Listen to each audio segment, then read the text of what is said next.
ಕಳಪೆ ಆಹಾರ ಹಾಗೇನೆ ನಕಲಿ ಔಷಧದ ಬಗ್ಗೆ ಸಾರ್ವಜನಿಕರು ನೇರವಾಗಿ ದೂರು ನೀಡಲು ಈಗಾಗಲೇ ಈ QR ಕೋಡ್ ವ್ಯವಸ್ಥೆನ ಸರ್ಕಾರ ಮಾಡಿದೆ. ಆರೋಗ್ಯ ಇಲಾಖೆ ಇತ್ತೀಚೆಗೆ ಆ QR ಕೋಡ್ ಅನ್ನ ಅನಾವರಣ ಮಾಡಿರುವಂತ ಅದಕ್ಕೆ ಒಳ್ಳೆ ರೆಸ್ಪಾನ್ಸ್ ಬರ್ತಾ ಇದೆ. ಜನರು ನೇರವಾಗಿ ದೂರು ನೀಡ್ತಾ ಇದ್ದಾರೆ. ಹಾಗೇನೆ ಅಧಿಕಾರಿಗಳು, ಆಹಾರ ಸುರಕ್ಷತಾ ಅಧಿಕಾರಿಗಳು ಆ ಬಂದ ದೂರಿನ ಅನ್ವಯ ಹೋಗಿ ರೈಡ್ ಕೂಡ ಮಾಡ್ತಾ ಇದ್ದಾರೆ. ಅದ್ರ ಬಗ್ಗೆ ಮಾತಾಡ್ಲಿಕ್ಕೆ ನಮ್ಮೊಂದಿಗೆ ಆಹಾರ ಸುರಕ್ಷತಾ ಅಧಿಕಾರಿ ಇದ್ದಾರೆ, ಡಾಕ್ಟರ್ ಪ್ರವೀಣ್ ಅವರನ್ನೇ ಮಾತಾಡಿಸ್ತೀನಿ. ಸರ್, ಯಾವ ರೀತಿ ರೆಸ್ಪಾನ್ಸ್ ಬರ್ತಾ ಇದೆ? ಈ ಒಂದು QR ಕೋಡ್ ಇಂದ ಯಾವ ರೀತಿ ದೂರುಗಳು ಬರ್ತಾ ಇದೆ? ಈಗ ಆಹಾರ ಸುರಕ್ಷತೆ ಮತ್ತು ಔಷಧಾಡಳಿತ ಇಲಾಖೆ ವಿನೂತನ ಕ್ರಮ ಕರ್ನಾಟಕದಲ್ಲಿ ನಾವು ತಗೊಂಡಿದ್ದೀವಿ. ನಮ್ಮ ಸಚಿವರು ಮತ್ತು ಹಾಗೆ ನಮ್ಮ ಉನ್ನತ ಅಧಿಕಾರಿಗಳು ದಿಟ್ಟ ನಿರ್ಧಾರ ತಗೊಂಡು QR ಕೋಡ್ ಅನ್ನು ಲಾಂಚ್ ಮಾಡಿದ್ದಾರೆ. ಇದರಿಂದ ಸಾರ್ವಜನಿಕರಿಗೆ ಬಹಳಷ್ಟು ಉಪಯೋಗ ಆಗ್ತದೆ. ನಮಗೆ ಕೂಡ ಆ ದೂರನ್ನು ಸಾಲ್ವ್ ಮಾಡಲಿಕ್ಕೆ ಅದರ ಬಗ್ಗೆ ಕ್ರಮ ತಗೊಳ್ಳಿಕ್ಕೆ ಬಹಳ ಸುಲಭ ಆಗಿದೆ. ಬಹಳ ಬೇಗ ನಮಗೆ ದೂರ ತಲುಪುತ್ತೆ ಅದು. ಹಾಗೆ ನಾವು ಈ ಕಳೆದ ಲಾಂಚ್ ಆದಾಗಿಂದ 10 ದೂರುಗಳು ಬಂದಿದ್ದೇವೆ. ಆ 10 ದೂರನ್ನು ಕೂಡ ನಾವು ಒಂದೇ ದಿನದಲ್ಲಿ ಕವರ್ ಮಾಡಬೇಕು ಅಂತ ಹೇಳುವಂತ ಉದ್ದೇಶ ಇಟ್ಕೊಂಡು ಬೆಳಿಗ್ಗೆಯಿಂದಲೇ ಆ ಕಾರ್ಯಾಚರಣೆ ರೂಪದಲ್ಲೇ ಇದನ್ನೊಂದು ಡ್ರೈವ್ ರೂಪದಲ್ಲೇ ನಾವು ತಗೊಂಡು ಈ ದೂರುಗಳನ್ನ ಪರಿಹರಿಸ್ತಾ ಇದ್ದೀವಿ. ಸೊ ಹಾಗೆ ಯಾವ ರೀತಿಯ ದೂರುಗಳು ಸಾರ್ವಜನಿಕರಿಂದ ಬರ್ತಾ ಇದೆ? ಈಗ ಹೋಟೆಲ್ ಮತ್ತು ರೆಸ್ಟೋರೆಂಟ್ಗಳಲ್ಲಿ ಸಿಗುವಂತ ಕಳಪೆ ಗುಣಮಟ್ಟದ ಆಹಾರ, ಹಾಗೆ ರುಚಿ ಇಲ್ಲದ ಆಹಾರ, ಮತ್ತೆ ಸರಿಯಾಗಿ ಬೇಯಿಸದ ಆಹಾರ, ಈ ಥರ ದೂರುಗಳು ಹೆಚ್ಚಾಗಿ ಕಂಡು ಬರ್ತಾ ಇದ್ದಾವೆ. ಸರಿಯಾಗಿ ಸರ್ವಿಸ್ ಕೊಡೋದಿಲ್ಲ, ಅವರು ಸರಿ ಹೈಜೀನ್ ಇಲ್ಲ, ಹೋಟೆಲ್ಗಳನ್ನ ಕ್ಲೀನಾಗಿ ಇಟ್ಟುಕೊಳ್ಳೋದಿಲ್ಲ, ಸಿಬ್ಬಂದಿಗಳು ಸಹ ಅಷ್ಟೊಂದು ಶುಚಿತ್ವವನ್ನು ಮೇಂಟೈನ್ ಮಾಡೋದಿಲ್ಲ. ಈ ಥರದ ದೂರುಗಳು ಹೆಚ್ಚಾಗಿ ಕಂಡು. ಸರ್, ಈಗ ಜನರು ದೂರು ಕೊಡ್ತಾರೆ. ದೂರು ಕೊಟ್ಟ ನಂತರ ಅದು ಯಾವ ರೀತಿ ಪ್ರೊಸೆಸಿಂಗ್ ಆಗುತ್ತೆ ನಿಮ್ಮ ಹತ್ರ? ಯಾವ ರೀತಿ ಮತ್ತೆ ಅದಕ್ಕೆ ದೂರು ಬಂದ ನಂತರ ಎಷ್ಟು ದಿನದೊಳಗೆ ಅದಕ್ಕೆ ಪರಿಹಾರ ಸಿಗುತ್ತೆ? ಈಗ ದೂರು ಇಮಿಡಿಯೇಟ್ ಆಗಿ QR ಕೋಡ್ ಸ್ಕ್ಯಾನ್ ಆದ ತಕ್ಷಣ ನಮಗೆ ಜನಸ್ಪಂದನ ಅಂತ ಯಾವುದು ನಮ್ಮ ವೆಬ್ಸೈಟ್ ಇದೆ, ಅದರಲ್ಲಿ ನಮಗೆ ಬರ್ತದೆ. IPGRS ಅಂತ ಕರಿತೀವಿ. ಅದರಲ್ಲಿ ನಮ್ಮಲ್ಲಿ ಒಂದು ID ಇರುತ್ತೆ, ಯೂಸರ್ ID. ಅದರಲ್ಲಿ ಡೈರೆಕ್ಟ್ ಆಗಿ ಬಂದು ಆ ದೂರುಗಳು ಕಾಣಿಸ್ಕೊಳ್ತವೆ. ಆ ದೂರುಗಳನ್ನ ನಾವು ನಮ್ಮ ಯೂಸರ್ ID ಪಾಸ್ವರ್ಡ್ ಅಲ್ಲಿ ಎಂಟ್ರಿ ಆಗಿ ನಾವು ಅದನ್ನು ನೋಡ್ತೀವಿ.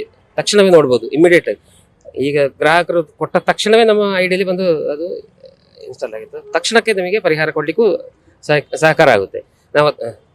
ಸರ್, ಈಗ ಈ ಕಳಪೆ ಗುಣಮಟ್ಟದ ಆಹಾರ ಆಗ್ಬೋದು, ಹಾಗೆ ಈಗ ಕ್ಯಾಟ್ರಿಂಗ್ ಮೇಲೆ ನೀವು ದಾಳಿ ಮಾಡ್ತಾ ಇದ್ದಾರೆ. ಕೆಲವು ವಿದೇಶಿ ಕಂಪನಿಗಳು ಏನ್ ನಡೆಸ್ತಾ ಇದ್ವು ಹೋಟೆಲ್ಗಳು, ಅವುಗಳ ಮೇಲೂ ಈಗ ದಾಳಿ ಆಗ್ತಾ ಇರುವಂತದ್ದು. ಮ್ಯಾಕ್ಡೊನಾಲ್ಡ್ಸ್ ಆಗ್ಲಿ, ಆ ರೀತಿಯ ಅದರ ನಂತರ ಲೋಕಲ್ ಆಗಿ ಇರುವಂತ ಹೋಟೆಲ್ಗಳ ಮೇಲೆ ಹಾಗೇನೆ ಕ್ಯಾಟರಿಂಗ್ಸ್ ಮೇಲೆ ಯಾವ ರೀತಿಯ ಕ್ರಮಗಳು ಆಗ್ತವೆ? ಈಗ QR ಕೋಡ್ ಬಂದ ನಂತರ ಈಗ ಹೋಟೆಲ್, ಕ್ಯಾಟ್ರಿಂಗು, ಫುಡ್ ಸರ್ವಿಸ್ ಅಂತ ಕರಿತೀವಿ ನಾವು ಅದನ್ನ. ಫುಡ್ ಸೇಫ್ಟಿ ಇದರಲ್ಲಿ ಫುಡ್ ಸರ್ವಿಸಸ್, ಆಹಾರ ಸೇವೆಗಳು, ಅದರಲ್ಲಿ ಈ ರೆಸ್ಟೋರೆಂಟು, ಕ್ಯಾಂಟೀನು, ಕ್ಯಾಟ್ರಿಂಗು, ಕಿಚನ್ ಇರುವಂಥ ಎಲ್ಲ ರೀತಿಯ ಆಹಾರೋದ್ಯಮಿಗಳು ಇದರ ಅಂಡರಲ್ಲಿ ಬರ್ತಾರೆ. ಸೊ ಫಸ್ಟ್ ಪ್ರಿಫರೆನ್ಸ್ ನಾವು ಅದನ್ನು ಈಗ ಕೊಡ್ತಾ ಇದ್ದೀವಿ. ನೆಕ್ಸ್ಟು ಮ್ಯಾನುಫ್ಯಾಕ್ಚರರ್ಸ್ ಕೂಡ ಅದೇ ಥರ ಇದ್ದಾರೆ. ತಯಾರು ಮಾಡೋರು, ಪ್ಯಾಕ್ ಮಾಡಿ ಮಾರಾಟ ಮಾಡೋರು, ಸೊ ಅವರು ಮ್ಯಾನುಫ್ಯಾಕ್ಚರ್ ಕೆಟಗರಿಗೆ ಬರ್ತಾರೆ. ಹಾಗೆ ಟ್ರೇಡರ್ಸ್ ಅಂತ ಕರಿತೀವಿ, ಅವರು ರಿಟೈಲರ್, ಹೋಲ್ಸೇಲರ್, ಸ್ಟೋರೇಜ್, ಟ್ರಾನ್ಸ್ಪೋರ್ಟರ್, ಈ ಥರ ಬೇರೆ ಬೇರೆ ಅಲ್ಲಿ ಟ್ರೇಡರ್ ಅಂತ ಬರ್ತಾರೆ. ಸೊ ಹೀಗೆ ಗ್ರಾಸ್ ಆಗಿ ನಾವು ಹೀಗೆ ಅದನ್ನು ಡಿವೈಡ್ ಮಾಡ್ಕೊಂಡಿದ್ದೀವಿ ಇದರಲ್ಲಿ. ಹಾಗೆ ಹಾಲು ಮತ್ತು ಹಾಲಿನ ಉತ್ಪನ್ನಕ್ಕೆ ಮಾಡುವಂತಹ ಒಂದು ಹೈ ರಿಸ್ಕ್ ಕೆಟಗರಿ ಅಂತ ಫುಡ್ ಇದು ಇದರ ನಾವು ಲೈಸೆನ್ಸ್ ಇಶ್ಯೂ ಮಾಡುವಾಗಲೇ ಅದರಲ್ಲಿ ಮೆನ್ಷನ್ ಆಗಿರ್ತದೆ. ಈಗ ನಾವು ಫುಡ್ ಸರ್ವಿಸಸ್ನ ಹೆಚ್ಚಾಗಿ ದೂರುಗಳು QR ಕೋಡ್ ಮುಖಾಂತರ ಫುಡ್ ಸರ್ವಿಸಸ್ ಇರುವಂಥ ರೆಸ್ಟೋರೆಂಟ್ಗಳು, ಕ್ಯಾಂಟೀನು, ಕ್ಯಾಟರರ್ಸ್, ಈ ಥರನೇ ಬರ್ತಾ ಇದೆ. ಸರ್, ಈಗ ಇನ್ನೊಂದು, ಈ ದೂರುಗಳು ಏನು ಬರ್ತವೆ, ದೂರುಗಳು ಬಂದ ನಂತರ ನೀವು ಅದಕ್ಕೆ ಅದು ರೈಡ್ ಎಲ್ಲ ಮಾಡ್ತೀರಿ. ಸರಿ, ಈ ರೀತಿಯ ಪ್ರಾಬ್ಲಮ್ಸ್ಗಳು ತುಂಬ ಇದೆ. ಕಳಪೆ ಆಹಾರದ್ದು ಮತ್ತು ಕಳಪೆ ಗುಣಮಟ್ಟದ ಆಹಾರ ಮತ್ತು ಸಾಮಗ್ರಿಗಳ ಸರಬರಾಜು, ಆ ಬಗ್ಗೆ ತುಂಬ ದೂರುಗಳಿದೆ. ಈ ರೀತಿಯ QR ಕೋಡ್ನಿಂದ ದೂರುಗಳು ಬಂದ ನಂತರ ಒಂದು ಹಂತಕ್ಕೆ ಅದನ್ನು ಕಂಟ್ರೋಲ್ ಮಾಡಲಿಕ್ಕೆ ಎಷ್ಟು ದಿನ ಬೇಕಾಗುತ್ತೆ? ಅದೇ ಹೇಳಿದ್ದು QR ಕೋಡ್ ಅದೇ ಫಾಸ್ಟ್ ಅಂತ ಹೇಳುವ ಉದ್ದೇಶದಲ್ಲಿ ಈಗ QR ಕೋಡಲ್ಲಿ ಹಾಕಿದ ತಕ್ಷಣವೇ ನಮ್ಮ ವೆಬ್ಸೈಟ್, ನಮ್ಮ ID ಬರೋದಿದೆ. ನಾವನ್ನು ನೋಡ್ತಾ ಇರ್ತೀವಿ, ಇಮಿಡಿಯೇಟ್ ನಮಗೆ ಮೆಸೇಜ್ ಬರುತ್ತೆ ಮೊಬೈಲಿಗೆ, ಒಂದು ದೂರು ದಾಖಲಾಗಿದೆ ನಿಮಗೆ ಇದರಲ್ಲಿ. ತಕ್ಷಣವೇ ನೋಡ್ತೀವಿ, ತಕ್ಷಣ ಓಪನ್ ಮಾಡಿ ಅಲ್ಲೇ ನಾವು ಇಮಿಡಿಯೇಟಾಗಿ ಅಟೆಂಡ್ ಆಗಬೇಕಂದ್ರೆ ಹತ್ತಿರದಲ್ಲಿದ್ದರೆ ತಕ್ಷಣವೇ ಹೋಗಿ ಅಲ್ಲಿ ಅಟೆಂಡ್ ಮಾಡ್ತೀವಿ. ಅದನ್ನು ದೂರುಗಳಿದ್ದಾಗ, ಅಲ್ಲೇ ಏನಾದರೂ ಸಮಸ್ಯೆಗಳು ಉಂಟಾದಾಗ ಗ್ರಾಹಕರು ಅಲ್ಲೇ ಇರ್ತಾರೆ. ಸೊ ಇದು ಬಹಳ ಪರಿಣಾಮಕಾರಿ ಕ್ರಮ. ಜನರು ಯಾವ ರೀತಿ QR ಕೋಡ್ ಅನ್ನು ಬಳಕೆ ಮಾಡ್ಬೋದು, ಸದ್ಬಳಕೆ ಮಾಡ್ಬೋದು?